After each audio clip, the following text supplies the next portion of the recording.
Welcome to the Resistance, everybody.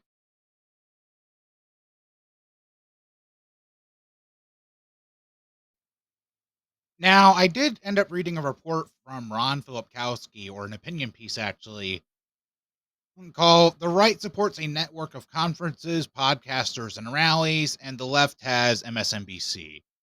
Now, there was something I did end up learning from a Q&A video that Farron Cousins did over at, I believe it was Fair and Balanced and not Ring of Fire, that I will probably go ahead and let play at the end of this. But there is something a little concerning in regards to saying we have MSNBC, because from the looks of it, we don't.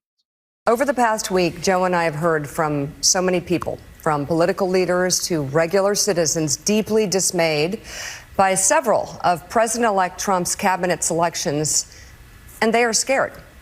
Last Thursday, we expressed our own concerns on this broadcast and even said we would appreciate the opportunity to speak with the president-elect himself. On Friday, we were given the opportunity to do just that. Joe and I went to Mar-a-Lago to meet personally with President-elect Trump.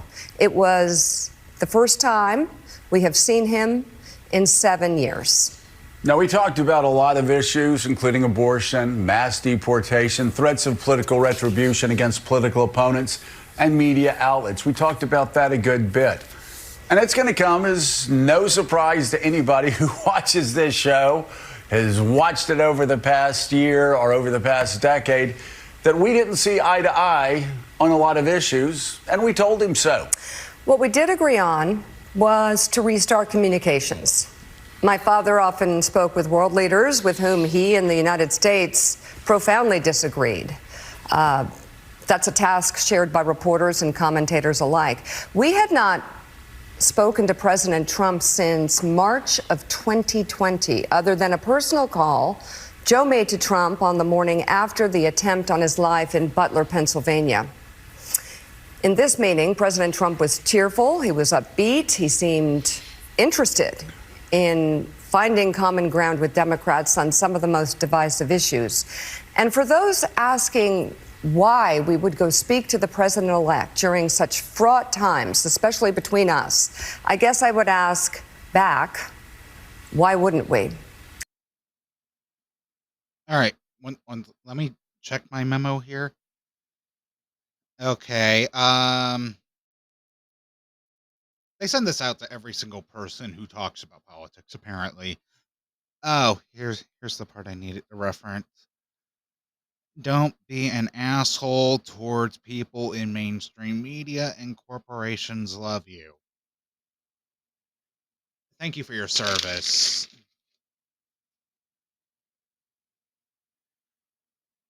Woman, have you and your lost your goddamn mother minds?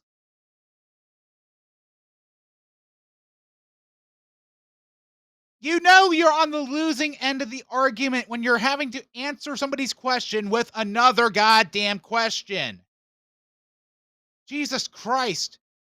Here's the kicker. After they made that announcement, they ended up losing a shit ton of viewers. At this rate, they're going to be the AEW Dynamite of MSNBC. And that's a category you could have easily avoided. Jesus Christ. Oh.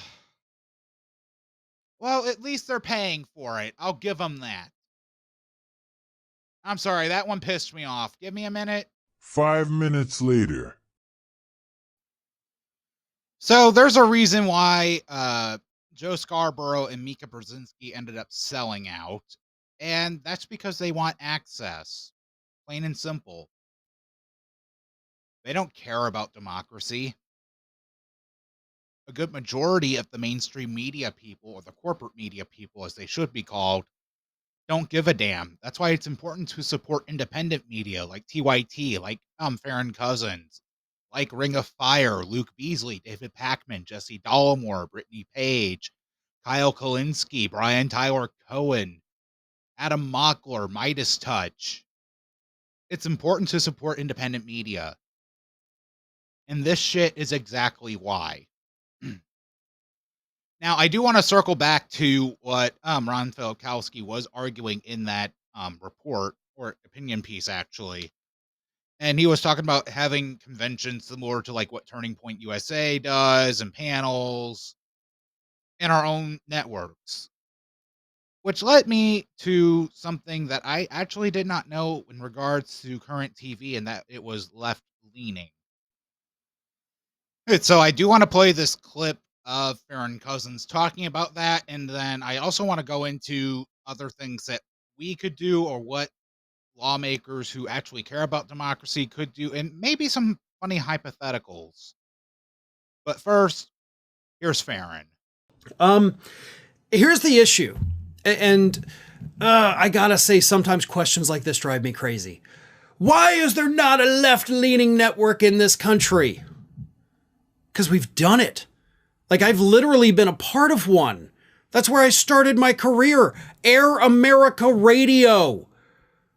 It died because advertisers wouldn't put money into it, because the same people we needed to advertise with us were the same people we had to attack every day, because no holds barred, right? We went after the bad guys, and unfortunately those bad guys are the ones that prop up the media, whether it's print media, radio back in the day, corporate media, television, cable, all of it is propped up by the same corporations that we have an obligation to go after.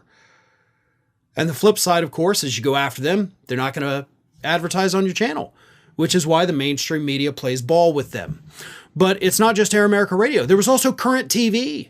Current TV was a huge left-leaning network. I mean, it had Elliot Spitzer, Cenk Uygur, Keith Olbermann went over there.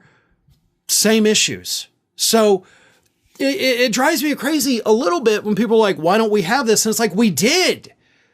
Nobody supported it, including, by the way, the viewers and the listeners. Like, we tried. We tried so many times. We had one ourselves. We had Go Left TV.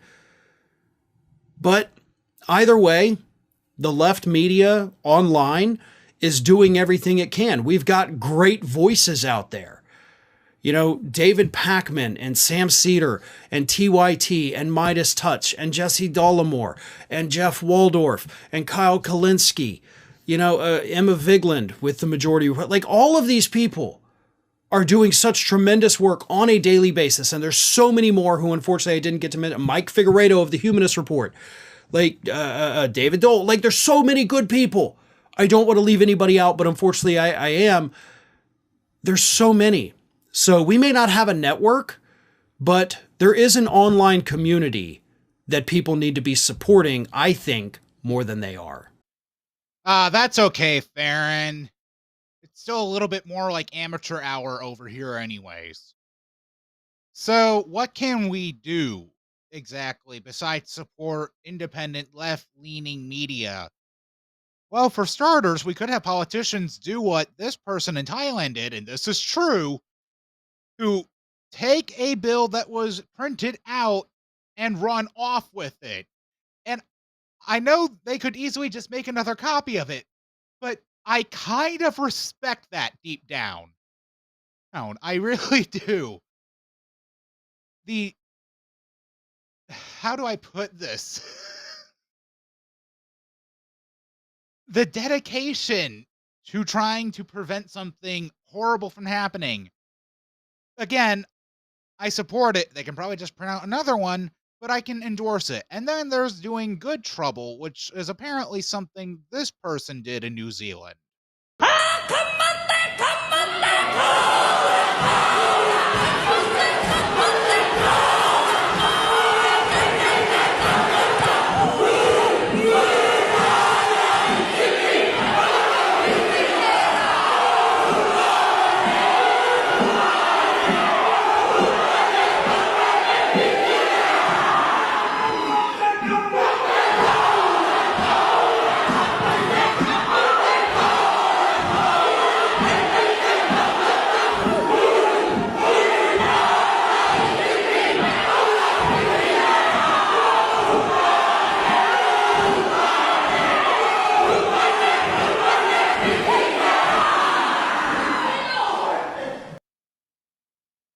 Dope.